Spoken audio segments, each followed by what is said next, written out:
You live your whole life, and then in 1 second you learn what it's like for primal terror to swallow you, mind and body.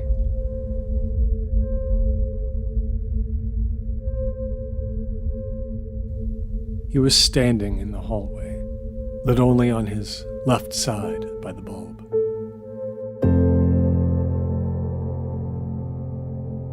Just as he appeared in the photograph I'd found, he was very small, much shorter than his brother, my father, Eric. The family had said he'd always been boy-faced and a bit skinny. Now, standing there, he looked old and sick as well. But he looked angry, too. Not for a moment did I think he was alive, and some terrible mistake had been made. I knew, instinctively, that he was not really there, that I was looking at Herman in the depleted physical state he had died in. "He was wrong," he said again, his whole body trembling slightly. He jabbed his finger toward me, almost in tears. "I could have been a chemist. I had the grades." I think I tried to speak then, but wasn't able. Uncle Herman kept his finger pointed in a threatening way, as if it were up to me to change the past. He turned with creaky slowness and took a couple of steps deeper into the hallway toward the kitchen, leaving all light behind him, becoming a silhouette. He turned back just before he reached the threshold of the other room. His face was a black blur, but his voice was still clear. "There's a fourth body, you know," he said, voice hoarse.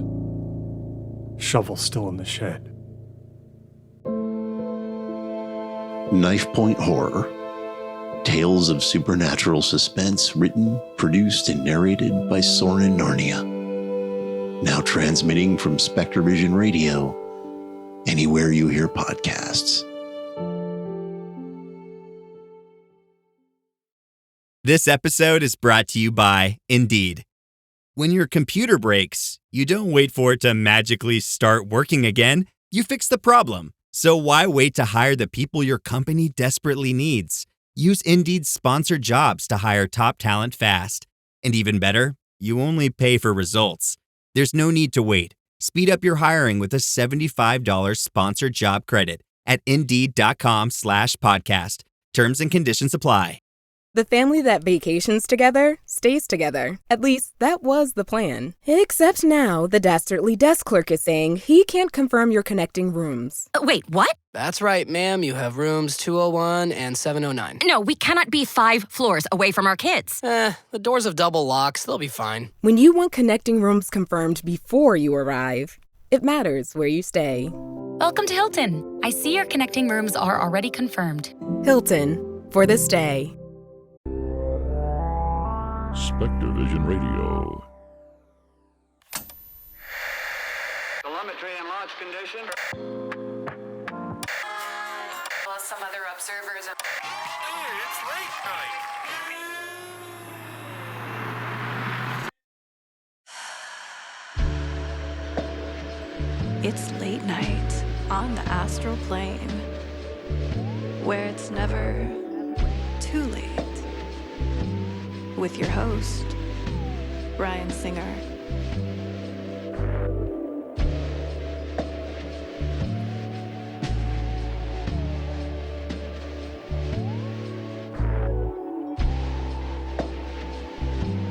It's more fun to believe.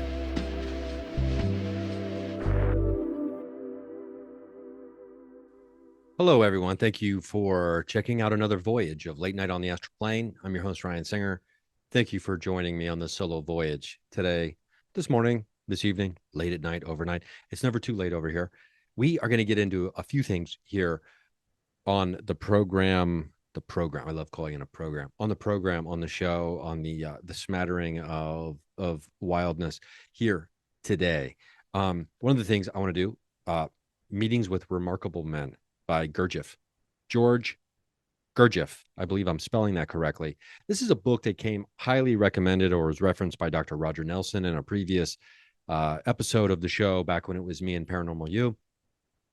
And There is apparently a lot of influence from this book. I have started reading it, and I have to tell you, I'm only 50 pages into the book, and it's already, you're not going to be surprised by this, but I am amazed by this book early on, as I am by most books I read. I am I think that's a good sign of, I don't know, maybe many years ago someone described me as having childliness about me, which I believe is a huge compliment. I get amazed by books regularly. As you know, if you listen to the show, I've read the first 2 of 3 of Robert Monroe's books about out-of-body experiences and his personal journey, and then research and study, which has led to the Monroe Institute, which is over there just outside of Charlottesville, Virginia. They have, I think, one of the largest pieces of quartz anywhere, at least publicly on display. Not a huge shock if you are into the woo-woo crystal vibe and understand the alleged amplification qualities of quartz, which we can't even say alleged. We are just, for sure the amplification qualities of quartz crystal. That's why it's in cell phones. It's a conductor of all kinds of things. It's in every computer and every cell phone, and it's everywhere. It's one of I think it's the most abundant natural resource when it comes to minerals on Earth, if I'm not mistaken, or a fine mineral or something that would be considered not just dirt, I suppose, generally dirt, right? Quartz is pretty fascinating. I'm actually, what a surprise. Look right there. I've got some around. I wasn't even thinking about that when I started talking about this, and there's a tiny piece of labradorite also wrapped on that quartz, which is a great bridge between the spiritual and the physical realms. For the woo-woo wild ones out there, we're into that kind of stuff. Also, I might dip into just a little bit. I just very recently got permission from a friend of mine who sent me a really cool UFO video from a location that I have been previously in the past. Maybe we'll show a little bit of that. I know for people who are audio only on the podcast, that's not an ideal situation. But hey, I would recommend trying to watch video if you can, because we've been showing some pretty cool UFOs type stuff here in the last handful of months since we switched over to video full time to accompany. Always there will be audio of the show as well on Late Night on Tap. That's what I'm calling Late Night on the Astral Plane, because half of an acronym, half of a name. Late Night on Tap. So there's so much fascinating stuff, and even in just the first 50 pages of Meetings with Remarkable Men, written by Gurdjieff, I believe 1927, so nearly 100 years ago. I think the English translation came out in 1963, was the first time it was translated into English. Now, you have such luminaries, in my opinion, like Dr. Roger Nelson, who is in charge of the Global Consciousness Project. He's on the board at IONS, if I'm not mistaken, which is the Institute of Noetic Sciences. Just incredibly gifted in the way of thinking outside the box, inventiveness of thought, of curiosity, and proving connectivity between all of us out here. Now, it is at times incredibly difficult to feel connected to community, and there's talks of civil war in the United States and everything that's going on. And this book actually is so mind-blowing when it comes to some of the things that are referenced early on. And we're talking 100 years ago, and we're talking more than 100 years ago when Gurdjieff is retelling a story heard from an ancient elder wise speaker from Persia. And the person kind of goes off about the ability of journalism to push everyone's buttons and to take people out of who they truly are at their essence. And we're talking the early 20th century, if not late 19th century, when Gurdjieff was a child hearing this person speak. It's pretty mind-blowing, but we don't have to get into that today. because I mean, it does tie into everything paranormal in the world as far as current events go. Like, who do you believe? Like, will they or won't they? Who do you believe? Who's a disinformation agent? Last week, I think I even mentioned Al Greer was even saying that Avi Loeb is part of, not the good information side when it comes to Atlas 3I. That's not what we're doing here. We're not sifting through all of that, at least not here today. That's some heavy lifting that needs to be done. And, that's not what this is about here tonight. I just want to read you something interesting, referencing Gurdjieff himself. This is from the translator's note of this book. Again, this is Meetings with Remarkable Men. That's Gurdjieff. I love this book already. I got to tell you. First published in the United States, 1963. By E.P. Dutton and Company, Incorporated. Okay, so the translator's note. I'm not going to read the whole thing. There's a foreword and there's also a translator's note. Okay. Just to give you a little background on who Gurdjieff is. This is from the, like I said, the translator's note. For Gurdjieff was not and could not be only a writer. His task was a different one. Gurdjieff was a master. This idea of master, so familiar in the East, is hardly accepted at all in the West. Now, granted, this is 62 years ago when this is written. It calls to mind nothing definite. Its content is extremely vague, even suspect. According to traditional conceptions, the function of a master is not limited to the teaching of doctrines, but implies an actual incarnation of knowledge, thanks to which he can awaken other men and help them in their search simply by his presence. Now, I think this was written at a time when it was just kind of, men was just the word that was used for everybody, right? So I don't know, but, we'll say people, right? Well, we'll give the benefit of the doubt here. He is there to create conditions for an experience through which knowledge can be lived as fully as possible. This is the real key to the life of Gurdjieff. From the time of his return to the West, he worked unceasingly to gather around him a group of people ready to share with him a life wholly turned towards the development of consciousness. Now, this is when I start getting immediately hooked into the book. I think all roads lead to understanding what consciousness is. It doesn't matter if it's paranormal, scientific, everything in life, right, leads back to consciousness in some way, and our better understanding, our better grasp of it. And if we can understand what it even means to be a conscious being, and let alone trying to wrap our brain around what our mind is capable of doing, which Monroe is trying to tell us is capable of so much more than the physical body, the physical realm, and physical matter. We can touch on that as well, just as reinforcement possibly. But, so this is right in my wheelhouse, at least currently. This is what I'm on right now, as they say. So his life wholly turned towards the development of consciousness. He unfolded his ideas to them, these people, right? These other people, like-minded people. He unfolded his ideas to them, sustained and gave life to their search, and brought them to the conviction that, to be complete, their experience must include at one and the same time all the aspects of a human being.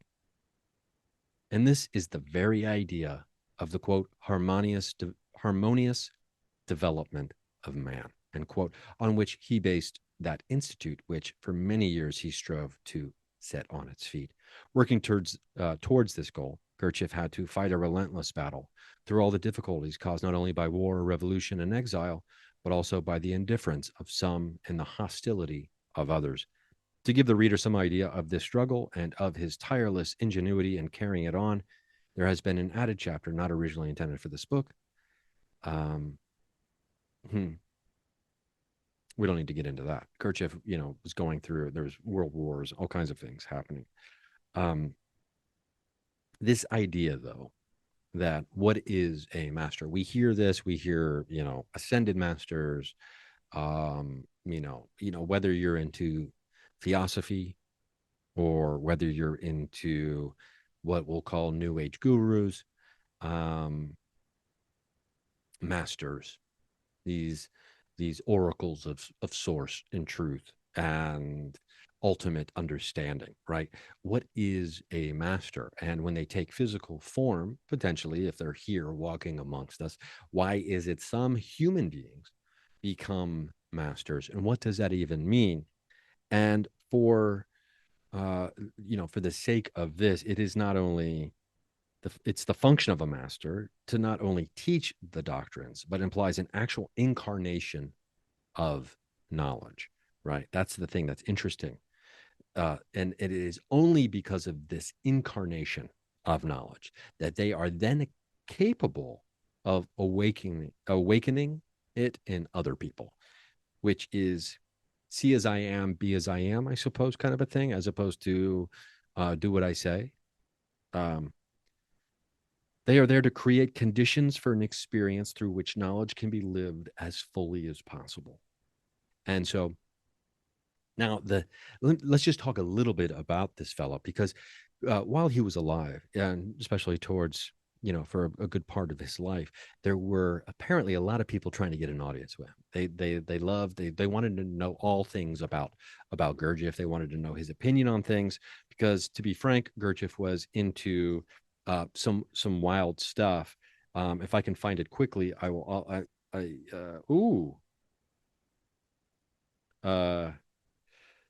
Okay, no, these are. I have extra. I didn't have. I ran out of my little pull tabs, so I took to, even though it's a book, and part of me feels disrespectful to write in a book in pen. I've started marking with exclamation points and stars certain aspects of the of what I've read so far. But these are the questions that he says he is answering in this book, and you'll quickly understand maybe why you might want to check it out from the library before you purchase it. Or, I've been unable to find an audio version that's available at this time, but I'm going to read this one hard copy style. Of the questions often put to me by people of various classes and different degrees of, quote, informedness, the following, as I recall, recurred most frequently. And so that the aim of this book is to answer these questions that were asked of him most often. And there are tales of people showing up and him just kind of being able to expose very quickly and see right through people who were there for the wrong reasons and weren't there for the harmonious development of their own human beingness, right? So these are the questions that he seeks to answer throughout the course of this book, and you'll understand why it's just like, okay, let's go. And I forgot to stop my watch here, just so I know how long we've been going. So, what remarkable men have I met? What marvels have I seen in the East? Has man a soul, and is it immortal? Is the will of man free? What is life, and why does suffering exist? Do I believe in the occult and spiritualistic sciences? What are hypnotism, magnetism, and telepathy? How did I become interested in these questions? What led me to my system, practiced in the institute bearing my name? Now, one question really, well, actually a couple questions obviously really stick out for here, for our corner of the digital podcast universe neighborhood. What are hypnotism, magnetism, and telepathy? And do I believe in the occult and spiritualistic sciences? We dabble and we do a lot of our chatting and our musing and our speculating and our interviewing and our seeking for information about those very things here late night on the astral plane. Has a man a soul, and is it immortal? Lots of really big questions, obviously, that that Gurdjieff seeks to answer in this book. So it's going to be an exciting read, and I'll take you on the journey with me, I suppose, as much as I can, without being able to, obviously, not cliff notes, but cosmic notes. We'll give you the quick cosmic notes here on Late Night on Tap, and we'll see if it inspires you to maybe check it out for yourself. I know we'll be getting into Ultimate Journeys, the third and final Robert Monroe book, soon enough, probably after this one, or maybe even halfway through. I'm not 100% sure yet. It all depends. I've got kind of a mini book club going with a friend, so we're going to see when we get to that one. I don't think I've ever been in a book club before. I guess I've never really used that phrase before, but nonetheless, what's interesting about this, when it comes to, do you believe in fate? Do you believe in synchronicity? And I think the chances are probably pretty high that you do. If you're listening to this show, you're obviously willing to give woo woo wild ones consideration, and I think maybe also you like a little bit of levity from time to time when it comes to some of these serious pursuits of the study of the potential immortality of consciousness, and what it all means to even be alive in this physical / non-physical universe of ours. So with that understanding, I think we can kind of assume there's some assumptions we can make. And one of them is that synchronicity is a big part of it. And synchronicity not only is at times thrilling, and also at times just kind of seemingly coincidental, and it doesn't necessarily change our life. It's not a watershed moment, but it can definitely tickle us in the moment and anchor us back into the present moment, which I think is one of the most important things about being alive, is trying to get back anchored into now. And Eckhart Tolle talks about this and the power of now, the new earth. People talk about that before Tolle even wrote his books about it. This isn't a new concept. When you are in the moment, I think, how about I speak for myself? When I'm in the moment of something, I am much more tuned in to everything that is happening around me in that moment. And it seems so damn obvious when you say it like that, right? But let's say I'm on a paranormal investigation. If I'm on my phone, if I'm thinking about something that happened yesterday, if I'm thinking about something I'm supposed to be doing the next day, I'm not in the moment. I'm not paying attention. All my senses aren't tuned in to the present moment, being open to the magical experience that I may be able to have if I'm paying attention. If I went to, let's say, the Florida location, and I'm now, listen, when I'm down there, there are times where I'm not locked into the now. And although I'm in the now, I'm not locked into the now, because I'm offloading all kinds of footage. I'm moving hard drives. I'm trying to figure out schedules. I'm trying to do things like that. But when we're actually out there doing it, I try my damnedest. And sometimes I'm not filming something, right? Because I need to be in the moment. Because trying to capture something is not as important as experiencing and understanding the thing that you might really hope you can capture on a paranormal investigation. I mean, let's be honest. We all want to have that piece of footage that we can show someone and be like, look at this. Isn't this amazing? Can we share this moment of splendid wonder together and experience joy and have our minds blown open just a little bit, and maybe even reinforce an experience that we've had, to be like, oh yes, this is so far out in outer space that it actually grounds me more on Earth, as it reinforces and it gives me further evidence of something else I've already experienced. And therefore our crazy can spiral back down to Earth, and we can be, oh, okay, good. I'm not alone in this, right? This is not necessarily replicable in a scientific laboratory environment, but it is repeatable because it happens a lot. Two different people in slightly different ways, in major different ways, in different places, different types of people at different times. And there are so many variables happening when it comes to the paranormal and the phenomena that would be classified as paranormal to all of us who believe that this stuff actually is possible. Now, what's interesting is, in the world of the paranormal, there also are what would we call them? There are people who, I guess, they get to a point potentially where maybe some people would consider them masters of the paranormal. And are you willing to think that someone is a paranormal master? That seems weird, right? You don't really, excuse me, have a little burpy burp. A paranormal master. What is a paranormal master? Well, according to Gurdjieff, it would be someone who not only embodies knowledge of the paranormal, but can also talk about it, can teach it, but also embodies it. Do I think there are paranormal masters out there? I suppose so. I'm just kind of having this thought in the moment, even though it was something I wanted to talk about. I haven't fleshed it out or written it out in advance. So I don't know where this is going to end up right now as I'm saying it. The words are leaving my mouth, and sometimes I wish I could put leashes on them. But do I think there's such a thing as a paranormal master? I don't know for a fact, because there's so many varied forms of paranormal phenomena. It would be difficult to say that someone's a master. Now, a master of telepathy, someone who understands telepathy, can share information and knowledge. And I hesitate to call it the doctrines of telepathy, but someone who is capable of or tapped into their own abilities of telepathic abilities. Would that be, by definition, as someone who embodies and can also teach?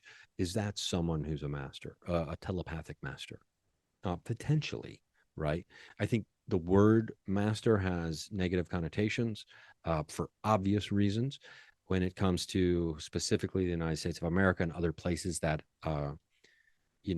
have and still operate slave trade. And that is, that's understandable why that word. That's why I believe, when it comes to homes, they don't even call them the master bedrooms anymore. Most places they call them, I think, the main or the primary bedrooms.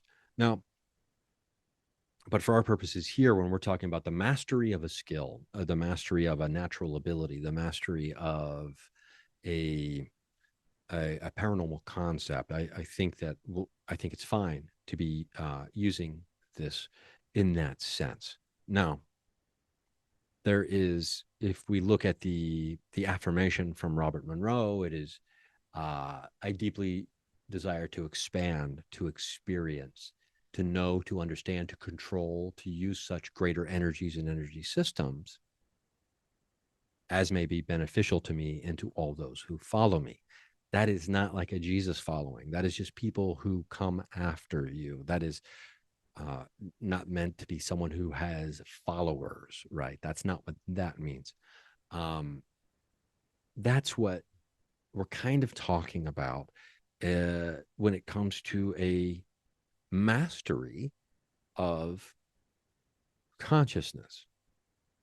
Or at the very least, could we agree that maybe it is the blueprint for a mastery of understanding true human nature, which is not just physical, but is also non-physical? I think in a perfect world, which we can get into this as well, because there is some future tellings in the second book,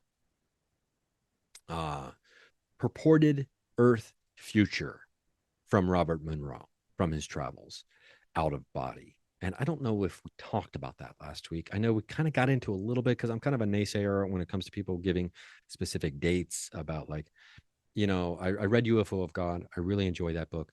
Apparently, Bledsoe's going around, Christopher Bledsoe, the author of that book, is going around saying March 25th of next year, of 2026, is apparently something's going to happen. When people start giving a specific date about something ambiguous, I start to pull back a little bit from that. And that's some me stuff, right? That's some me stuff. David Icke notoriously, I believe, gave two different prediction dates that did not come true. And many other people have done so. Cult leaders do that oftentimes. And their followers, half of their followers will double down after it doesn't happen, because I think it's whatever that phenomenon is, when people don't want to admit they're wrong. QAnon had a lot of that on Biden's, on January, you get it. Dates are sexy, they're attractive, and they draw attention. And when something doesn't happen, there's always a reason why it didn't happen. I grew up with this in the Catholic Church. I had a grandmother who was very into prophecy, a Catholic Church adjacent prophecy. And there was all kinds of predictions about future events and great punishments and, or great visitations or visuals that were going to happen in the sky by the Virgin Mary and things like that on specific dates. And spoiler alert, none of it happened. And after none of it happened, there was always a reason. There was always a retrofit. There was always a kind of a great excuse, right? That people who are willing to believe in such a thing are also willing to be like, oh, well, that actually makes sense why that wouldn't happen. So anyway, I want to talk about the Robert Monroe thing just a little bit. And then when we come back from this first little break, we are going to do just a slight mini review. If I can figure out how to square my work, if I can share my screen here, which I should know how to do by now. We're going to do that. I'm going to show you some of this really, really cool, what I would consider to be unidentified flying object footage from one of my favorite places in the United States. Just a reminder, patreon.com/Ryan Singer. I'll probably upload the entire video, maybe, if I can get permission to do so, over there at the Patreon page. $3 a month gets you no ads ever on any of this stuff. So go over there. You can be a free patron too. You can do that, and you don't have to pay a dime, and every once in a while you'll get free stuff. I do the float files over there now, kind of updates, photos, and writings about where I'm going, what I've been doing, and where I'm headed. So we're going to be right back after this short break. Now receiving frequency transmission. What scares me is getting stuck really late at night in an unfamiliar town at some intersection that has an inexplicable red light that shouldn't even be red because there's no one around for miles. It's 3 a.m, and yet there I am, the engine idling, and the seconds are ticking, and I'm looking to the left and looking to the right in the shadows. At that moment, I'm always convinced that I've been set up by the forces of darkness, and this is the moment when something is going to come out of the dark at my car, and that thing is going to be, I don't know, let's just say the Wendigo. Sure. Transmission complete. Stay tuned to SpectreVision Radio. Stay. Purina believes no one should have to make the impossible choice between their own safety and their pets. But nearly half of domestic abuse survivors delay leaving because they can't bring their pets with them. Through the Purple Leash Project, Purina is helping create more pet-friendly domestic violence shelters so survivors and their pets can escape and heal together. Visit Purina.com/purple to learn more.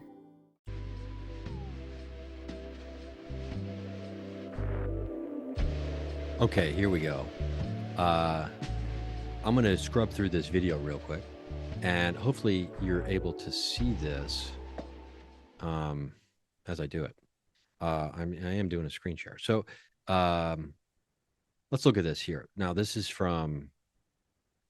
out, out in the middle of nowhere, kind of, in the United States. So let's look at this. This is a pretty cool vantage point, what we're looking at here. Now, what we're going to see is we're going to see a couple different instances of what I would consider to be unidentified action happening. You can see some planes, that is not in dispute here. But let's see here. Let's boom, here we go. We're going to now we got some action happening here. I'm going to scroll through this so you can see, boom, look at that. Okay, now you can kind of see appear, they're in a line, and boom, another one goes. And then we've got disappearing, we've got appearing. Look at this. This is pretty cool footage. Now, I'm seeing 4 different lights. Now, what you can kind of see one which might be just disappeared down at the bottom. That's kind of a flight path potentially, but look at that bad boy. Very bright, kind of moving in a non-traditional way. Okay, and then it's out. Now let's go a little forward, and you're going to see some action again. And we saw something just happen. But that's a plane, obviously, going up top. Now, I'm not going to say all 4 of those lights potentially weren't something happening. Now, you kind of have a drop happening here, but there's, this is obviously cell phone footage. So let's get to the, watch this bad boy blink in. Boom, boom, blinks in. Now let's watch this just for a few seconds here. Now watch this kind of just float upwards. Just kind of moving in a slow way. Is there a blink to it? No, it is definitely flickering, but that is not an airplane. Now it's kind of moving back to the left. Now it's moving straight up. There are clear, I have been out here exactly where this was filmed, and now it's gone. Did you see that? I mean, boom. And good night, Irene. And it's gone. And then boom, look at this. And it comes back. Something else comes back. Now let's look at this again. This is another one, right? There's a plane at the very bottom near the horizon. Now watch this. Boom. Okay, it's blinking in a little bit. Now what happens? It's going to get very, very bright after this. And now it's kind of moving to the left. It doesn't have. Now, could it be an airplane flying toward us and then turning around?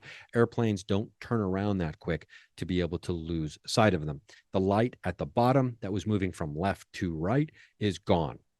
But there is a flight path very close. Look how bright this bad boy gets right here. Ooh, ooh, ooh. This is what I enjoy when you see, now there's some noises coming from the phone. I think that's probably being recorded, and then gone. So what we have here is some really, really cool stuff. And so I'd like to thank my friend for giving me permission to show that. Now, there's all kinds of footage out there. Now, all you gotta do is get on UFO Twitter. I don't use Twitter anymore, but you can find stuff on the internet, on YouTube, all kinds of things. There's all kinds of places. There are live cameras in Europe. There is the Space Center live feed. There's all kinds of action. Oops, sorry about that. But there's all kinds of ways. I implore you, if you haven't done it, I don't care where you live. I live in the city of Los Angeles, and I'm telling you right now, between my buddy Daniel Noah, who also lives in the city of Los Angeles, I don't think he'd mind me saying that, he is constantly sending me footage from his backyard. There is stuff right out my window here at the apartment. I'm close to LAX. I live very close to Los Angeles International Airport, one of the most highly trafficked airports. I have seen unexplainable activity in the sky out here even. And I can say that definitively because I have satellite tracker, I have flight tracker, I have all that kind of stuff. You can check. I implore you, just go outside, hang outside. People aren't hanging outside like they used to. Now, you could go out and hang outside for 2 weeks straight and you won't see anything. You'll see a shooting star, I'm sure, maybe at least a couple, as long as you don't have totally cloudy skies all the time. Make yourself a little bonfire if you're somewhere where it's starting to get cold. It's getting cold here, actually, for me. You will see something. And it is with great delight that I tell you that I will give you a personal guarantee. Now, there's at least I'd say there's two different locations I can think of off the top of my head that I could guarantee you if I took you there, you'd see lights in the sky that are not airplanes and are not satellites, that are not drones. I guarantee it. Now, that is the famous last words, right? Now, the point of me even saying that is not trying to make you jealous, like, oh, but I won't be able to go there because, you're not going to take people there. I mean, never say never. Who knows? There might be expeditions to some of these places at some point. Who knows? We don't know. But that's not up for me to decide. These aren't my places. But I will tell you this. The reason I tell you that is because I'm just a guy, right? I'm just a guy. I'm not a paranormal master or, I'm not, Christopher Bledsoe. I don't go out and I can't. And he doesn't summon the orbs in or whatever, right? But or the lights in the sky, right? But I'm just a guy who loves this stuff, and all you have to do is, slightly enjoy this stuff. Go outside and you'll see it.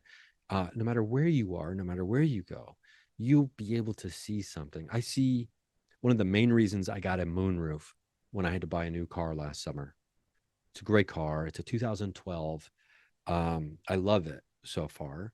I don't know if I'll ever have a car that's made the same year that I'm living. It's just, I don't need that kind of stuff. But this has got a moonroof. I've never had a moonroof or a sunroof, whatever you want to call it. I don't know the difference. A sunroof is fixed and a moonroof opens. I don't know. Or vice versa. I don't know the difference. I don't know why there's two names for it. I call it a moonroof because I'm a moon guy. I mean, I love the sun. Come on, I'm a moon guy. I'm a Cancer. You know that. So that last full moon was intense, right? Getting back to what we're talking about here. The likelihood of you being able to see anomalous lights in the sky, unidentified flying objects, is 100% if you devote a little time to it. And maybe just go out there. You don't even have to meditate. Okay. I love CE5. I love that stuff.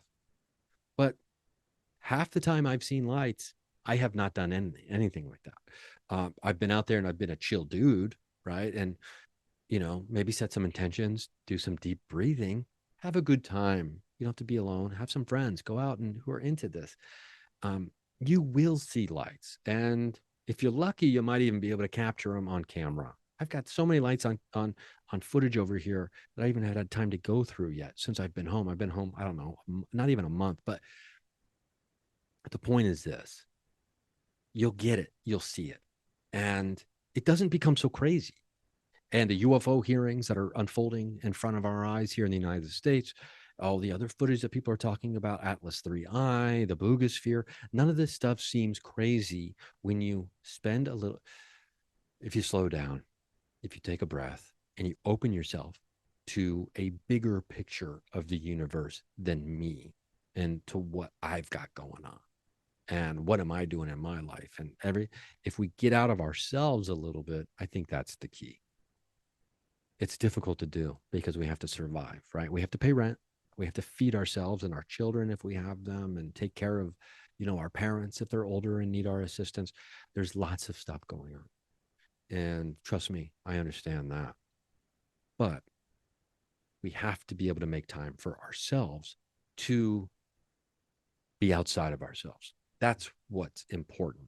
And if we can lean into the desire to expand, the desire to experience, the desire to control, to understand, to control, to use greater energies and energy systems that are outside of ourselves, but are yet simultaneously still part of us, connected to us, that we are of and within, whether we realize it or not, then maybe we put ourselves on the road to mastery of such things, to where we can start astral projecting.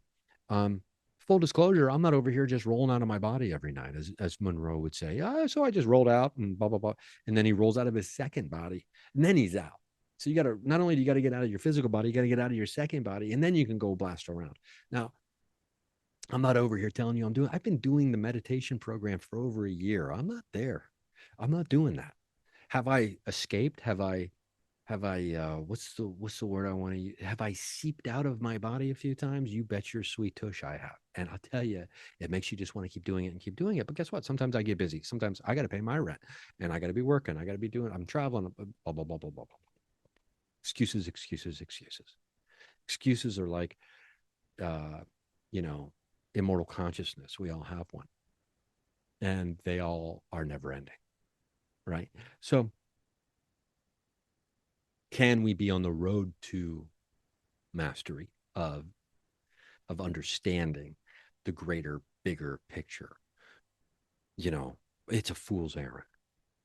Maybe you might think to yourself, but when you occupy this meat suit, I'm thinking, oh, if I can read enough books, if I can have enough experiences, if I can accumulate enough allness of understanding, intelligence, insight, breakthroughs, interesting, fascinating things, I can get a glimpse, I can achieve, I can live outside of my body, I can travel, I can have a better understanding of the true nature of existence, and therefore that would lead to further unfolding of compassion and empathy and understanding and patience, and being less reliant on, you know, my physical desires of, you know, getting hangry when I'm tired or hungry, you know,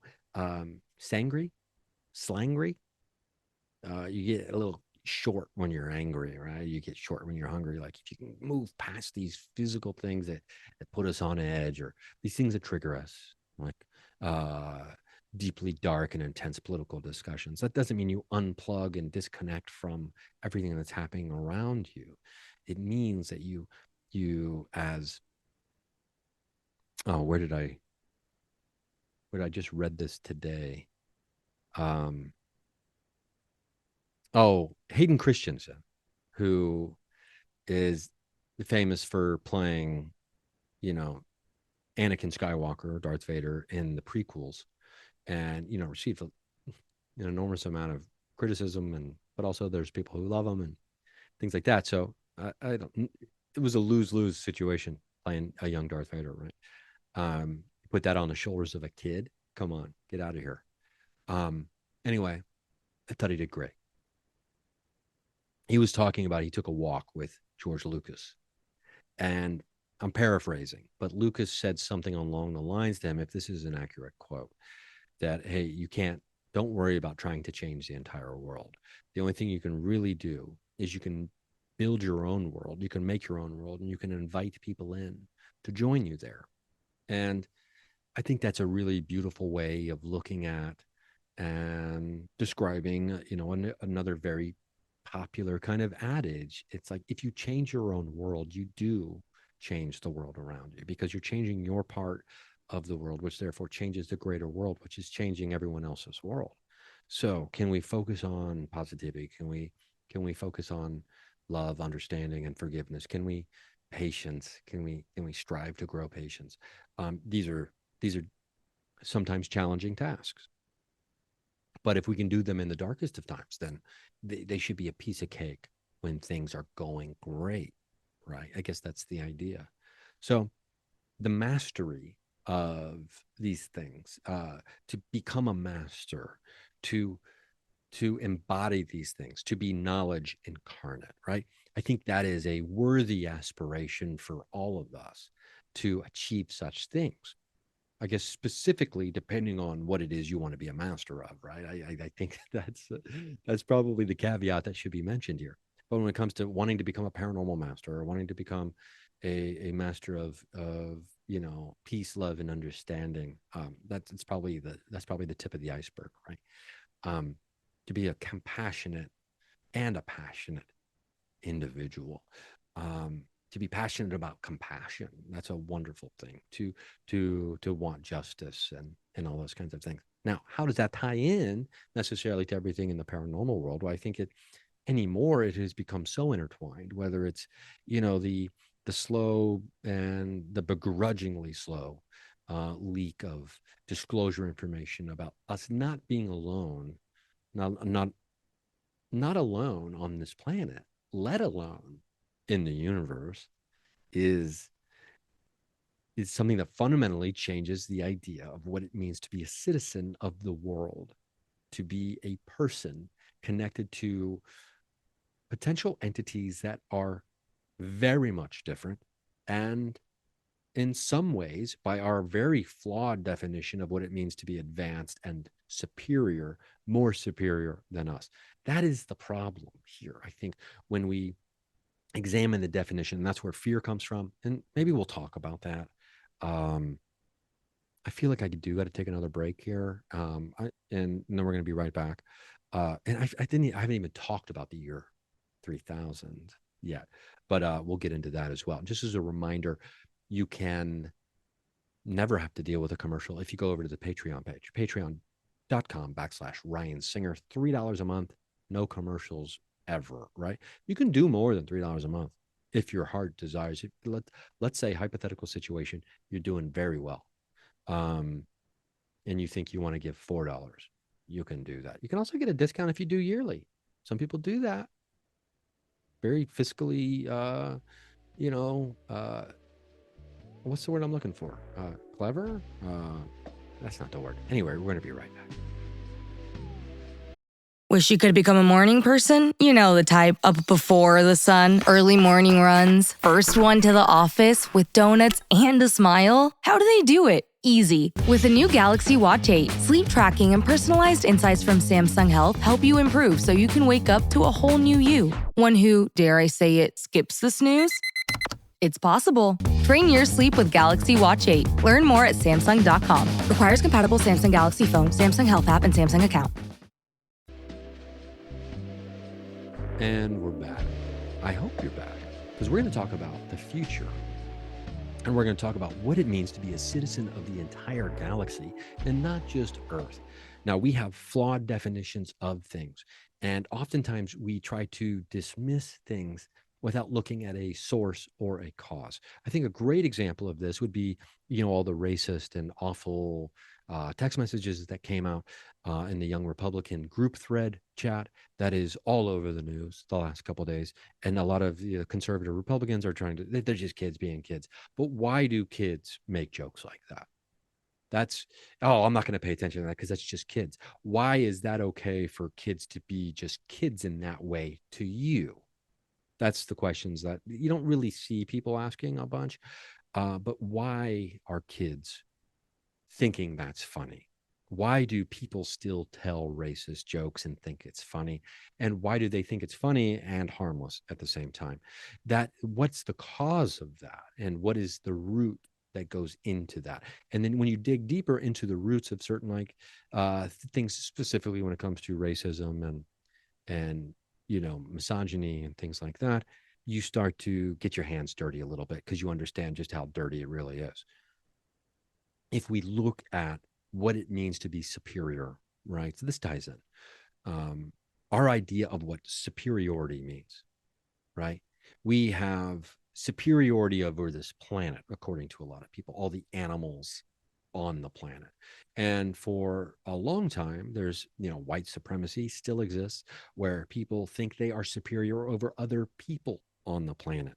So people have a fear about AI and large language models, or these systems that they are learning from us. People are like, oh, AI is, I'm not trying to poo-poo on anyone's parade here, but I don't need to be watching videos about AI telling someone channeling source or asking AI great spiritual questions, or can AI tell the truth about what the Akashic records are or things like that. AI is only sourcing through information that is already on the internet, that people have written, that people have said, that people have created. AI is only sourcing from a database and piecing together in certain ways. Is Bigfoot a spiritual creature? And then boom, boom, boom, boom, boom, you'll get 10 minutes from an AI voice telling you about the spiritual nature of Bigfoot.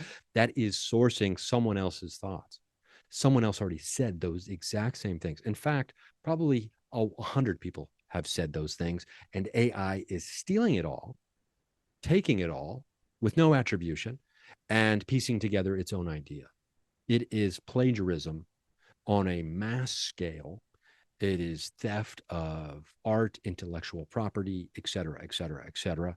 AI moguls have already said there's no way to get permission from all the artists because it would make AI impossible to do, because they wouldn't be able to afford it, which tells you they're stealing. That is them saying we are stealing these things. So now, is that to say that using an AI chatbot or something like that couldn't give you some great idea for something? No, that's not to say that, because you're getting the great idea from other people who have been putting those ideas out there already, right? So will it be superior to us? Now, the question you have to ask yourself is, does AI become sentient? And once it becomes sentient, what decisions will it make? And if it makes decisions based on the decision-making model that human beings have historically been making decisions on, it probably doesn't look great for us. And this has played itself out in different movies, all kinds of places, in TV, blah, blah, blah. We made it in our own image kind of thing, right? So then it becomes problematic, because guess what? We don't make great decisions when it comes to our idea of treating people fairly. And we see that playing itself out in the United States in a very drastic way right now. And it's sad. And it's like, man, it's the year 2025 and we're still doing this crap. What's happening here? We're taking major steps backwards. That's what it feels like. So when you look at the universe at large, and a quote unquote, by our very flawed definition of what superior means, a superior race of aliens shows up, of course people are going to be afraid because they think, oh gosh, are they going to do what I would do? Right. And this is the major problem with racism in the United States and other places in the world. You have the dominant culture losing its grip on its dominance and its advantages, and they become fearful when they start to see that slip away, because they think the people that have been oppressed or held down or have been denied access to certain things, once they slide into that top spot, they're going to do the exact same thing. That's the fear, and that's why you see the redistricting, you see gerrymandering, you see these last ditch efforts by Republicans trying to make it impossible for people of color or other minorities in this country, whether it's sexual identity or whether it's gender identity. They're worried about, well, what happens next? When I'm not in charge, all these people are going to get their retribution against me. So when you play that out on a bigger scale intergalactically, you worry, right? If you have that mindset, if you have that mentality, you worry that the aliens are going to enslave us. They're going to turn us into food and they're going to make us do all their work and all that kind of stuff. It's like, oh, I think you're projecting, bro. Bro, I think you're projecting onto the ETs, okay? Because I have long believed that if you are able to travel through space-time interdimensionally or any of these other quote-unquote more advanced ways, I think you're beyond most of that. Although you could argue, you would think that a civilization that is able to split the atom or make the large Hadron Collider would also be past kidnapping people off of the street. In quote unquote civilized superior societies, right? But yet that is unfolding every day here in the United States. So superiority, right? This idea of being able to have dominance over something else. And I think the key here is there's a point to all that. It's the idea that it's a necessity, or not even that it's a necessity, that it's inherent in human nature. Because if we go back to Humankind, the book, I mean, what a great book, because it teaches us that many of these ideas, these fundamental aspects of what we think it is to be a human being, to be a human creature, a human animal, many of them that have been pushed forward and widely disseminated and have become part of the zeitgeist of understanding and just understood truths are in fact false, aren't real at all. And these fundamental studies that created this image of what it means to have to tame the animal inside of the human to become civilized is in fact all bogus and not right at all. So you have even Bernie Sanders and AOC at a town hall kind of thing. And one of the sound bites is, Republicans are appealing to the worst part of human nature in these young men, right? And trying to get these young men through the worst parts of human nature. Even that is buying into this idea. That's not to say that humans aren't capable of some awful things, because we've obviously done horrible, awful things and continue to do so. Human nature itself, that's the key words that we have to focus on here, because everyone will see that soundbite, they'll see it typed out, they'll see it on CNN or whatever else, and they'll just be like, yeah, that's right, human nature. You got to be careful because that's in every human. They're going to, do you agree what human nature is? And do you agree in the darkness and the animalistic nature of human nature? And therefore, does becoming civilized tame that beast? And therefore, you have to tame the other beast as an outward projection of this inner triumph. Now you have to triumph over the other things. You have to keep your grass. HOAs are ridiculous, by the way. This is a weird rant. HOAs are crazy. I've never been a part of an HOA really, but I've heard that there's some of them that have rules about how long your grass is allowed to be. That is insane, bro. You're going to tell people how long their grass is allowed to be? That is such a micro level taming nature, right? Because if you have long grass, that is a representation of the type of person you are. That means you're sloppy, you're lazy, you're a bad person, and you can't be trusted because your yard looks unruly. Therefore, you must be unruly too. Now, isn't that the craziest thing you've ever heard? Because the natural growth of grass has gotten too long, and you are slacking in your duties as a human being to dominate Mother Nature. And therefore, you must be reminded that you must dominate Mother Nature. You must keep Mother Nature in check. And don't let her get too big for her britches. Don't let that happen. You're a human being. You're the boss of that grass. And don't forget it. Isn't that insane? But that is a perfect example of our perceived dominance over Mother Nature, over Earth. Now, is it more comfortable to walk through short grass? You bet your sweet tush. But guess what? Even walking through short grass feels like bugs are all over me, let alone long grass. I got tick again this summer, and ticks. I every time I get a tick, they go right for my sweet spots, if you know what I'm talking about. And I can't handle that. I can't handle. There's like anything that lives off of my blood, I won't abide, right? That is like my human thing. It's like, if you only survive by drinking my blood, I will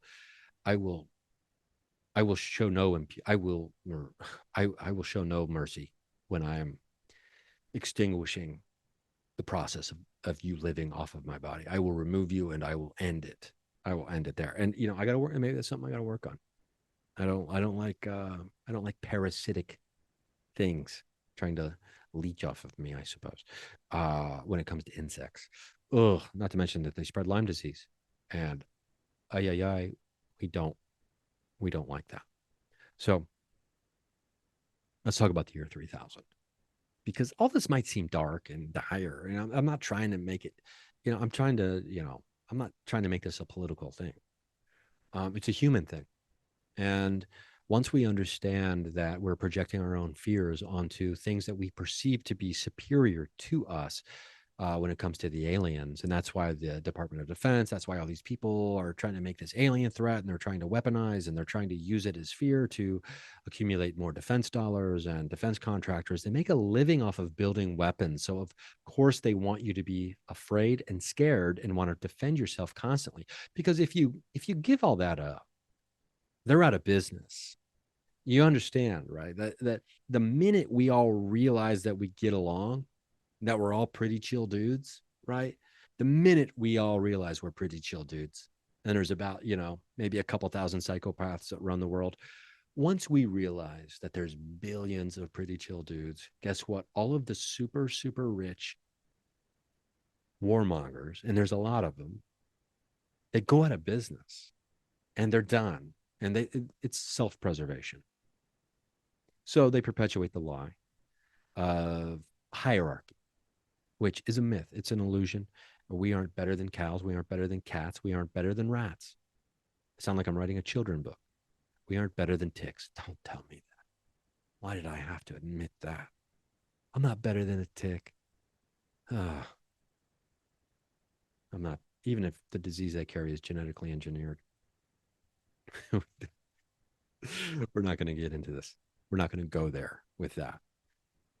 Once we release the illusion of the hierarchy of, superiority and inferiority, we no longer project these inner fears and these we stop projecting that version of our inner world into the outer world, and therefore everything changes, right? And because if we all release that and we all move on from it, and there's no hierarchy of superiority, then the outside world no longer has that either. And God, what a beautiful world that sounds like, doesn't it? It really, really does. And guess what? I think we're headed there. I think that's where we go. And I think that the death throes of capitalism and of what we consider to be modern, at least current society, they are scratching and clawing, and you can see the desperation. And why is that? It's because they know the gig is up, and they know the days are numbered, the gig is up, and we're all moving on because there's billions and billions of us that are pretty chill dudes. We just want to eat when we're hungry, drink when we're thirsty, sleep when we're tired. And we don't want to do bullshit jobs for no pay to buy things we no longer need. The gig is up, and they know it. And that, to me, is a beautiful, beautiful thing. And then when you read Far Journeys, the second book of Robert Monroe, you get into the surprise chapter, by the way, of Lush, which we talked about last week, where the chapter just comes out of nowhere. And you're just like, what's happening? Right. And then you finish the chapter, you're like, wow, that's Lush. That's where all these other things came from. These conspiracy theories and everything, that, co-opted it. But then you also get to a point later on where Monroe travels to the future. And we don't know what year it is, but it's somewhere in the 3000s. So it's at least 975 years from now, from when I'm recording this. And so it's a long ways, right? And so maybe, I'm definitely not going to live to be 1,000 years old right now. So hopefully I'll be here for this, but in one of my future incarnations. But he describes a completely transformed Earth experience.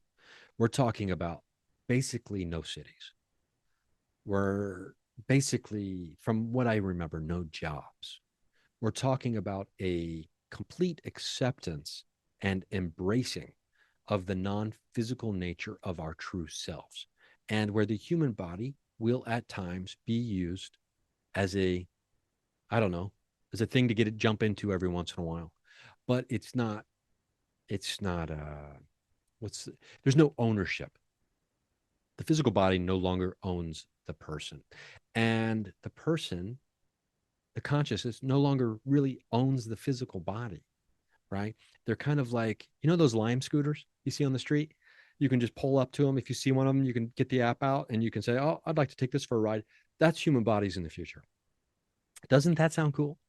Human bodies in the future, according to Robert Monroe, are basically Lime scooters. You want to pop down and take a spinner, go ahead. You're not going to get anywhere fast as you can, because when you are out of physical body, you can boom, boom, boom, faster than the speed of light. You can travel to places. Now, imagine that. Now, imagine some of these entities that we are encountering they're already there, and they have already experienced that and are already doing that now. And every once in a while they blink in and let us have a little taste, maybe. And then as paranormal investigators, we totally flip our lid and freak out, and we come up with 1,000 different ways to try to describe what's happening, and many of the times we might not even be anywhere close. But who knows? But that is sometime in the next, well, we know for a fact. Let's say this. And in no way do we know this for a fact, but we know for a fact that in the next 1975 years, if Monroe's vision of the future when he traveled out of body is correct, and we are on the same timeline, I guess I have to put that on there now too. If we're on that same timeline, if we're in the same dimension still, if I'm in the same dimension in which he wrote this book, in which this future unfolds, we made it. We made it, everybody. So just keep that in mind. And so maybe stop talking smack about other people who are giving dates, because then you're going to give a date about things getting better. Maybe you should do that. I don't know. I know March 25th, 2026 is marked on my calendar. We'll see what happens. I know the TikTok rapture didn't happen. In the last 3 or 4 weeks? My apologies to all the people who were not raptured. As someone who's no longer Christian and all that kind of stuff, I do feel bad for those who were so into it. They were of such a deeply held belief that they got rid of everything, and they kind of maybe screwed themselves out of actually being able to continue on in this physical form. And I hope they have people close to them that will show some compassion and help them get back on their feet, that are very much still here on the planet Earth. Listen, we've all got sucked into things before. We all thought something was going to happen and it didn't happen. We've all been there. So I ain't mad at them for that. You know what I mean? So Yeah. So sometime in the year, sometime in the century, not the century, the millennia, in those 1,000 years between the year 3000 and 3999, at least by the calendar we're currently using, there will be a transformation of epic proportions. Now, how long will it take for a city to completely grow over and disappear? Or do we tear them down? None of that information was given. I'm going to try to meet up with Robert Monroe out there on the astral plane. I'm going to try to get some answers. I'm going to try to hang out. I'm going to try to find his signal. I'm going to try to find his signal, his locator ID, or I'm trying to remember what it's called, his frequency or whatever it is. I'm going to go out. When I do that, I have done that already. I have not succeeded, but I go out there and I just start like yelling into the astral void non-verbally through NVC, nonverbal communication. Robert Monroe, let's chat, let's hang out, Robert. You know, trying to, like, if you yell it loud enough, apparently there's a part of, I think it's his first book where he talks about if you kind of really do that, you can kind of sometimes get taken right to someone's beacon. It's like a beacon. It takes you to their identity, takes you to their ID or whatever. Anyway, God, I can't wait to meet Robert. Oh, Bobby out there on the astral plane. Maybe when I'm ready, it'll happen. I know for a fact when I'm ready, it'll happen. And I just have to keep working. So I think all of us do. Anyway, I got some dates in November. I'll be in Bass Lake, California, doing a show on November 15th. I'll be, my buddy Karen Rontowski is actually going to be in Dayton, Ohio, November 7th and 8th, doing shows at the Trolley Stop. She's doing psychic stand-up. You got to go. You got to go see my buddy Karen. I will actually be in town that same weekend. Now, am I going to be on those shows? I can give you a definitive no, because my oldest niece is getting married that weekend. So that's why I'll be there. But I will see Karen at some point while I'm there. You bet your sweet tush. And then also December 12th and 13th in Mason City, Illinois. And then December 20th, I'll be at Bricky's in downtown Miamisburg in Dayton, Ohio for the holidays. That'll be my holiday show this year. So anyway, yeah, in the meantime, I'll just, I'll see you at the watering hole on the astral plane, right? And remember, it's more fun to believe. So you can do it. We can get rid of this hierarchy. We can get there. Let's try to show Robert Monroe that we don't need another 975 years to get to this utopia. And I don't know if it's a utopia, to this new way of living and existing. Hey, we'll probably all be there in some form or another. We'll still know each other. I believe that. Okay, until next time, remember, it's never too late out here.